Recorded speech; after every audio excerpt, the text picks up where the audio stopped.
السلام علیکم، آپ دیکھ رہے ہیں کے نیوز چینل۔ خبر شامل کرتے ہیں جڑاموالا سے۔ احساس کفالت و بے نظیر انکم سپورٹ پروگرام کے تحت رقم کی تقسیم جاری۔ جڑاموالا اے ایس پی بلال سلیری نے پاک آرمی کے ہمراہ قائم سینٹر کا دورہ کیا۔ مزید تفصیلات سے آگاہ کریں گے ہمارے نمائندے رضوان عاجز۔ جی رضوان، بتائیے گا۔ جی بالکل، جڑاموالا میں احساس کفالت اور بے نظیر انکم سپورٹ پروگرام کے تحت رقم کی تقسیم جاری ہے۔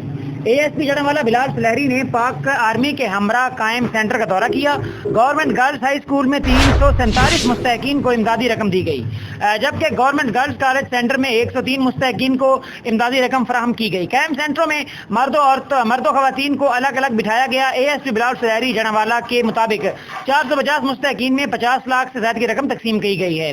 کفالت سینٹر پر خواتین کی رہنمائی کے لیے لیڈی پولیس بھی تعینات ہے۔ جی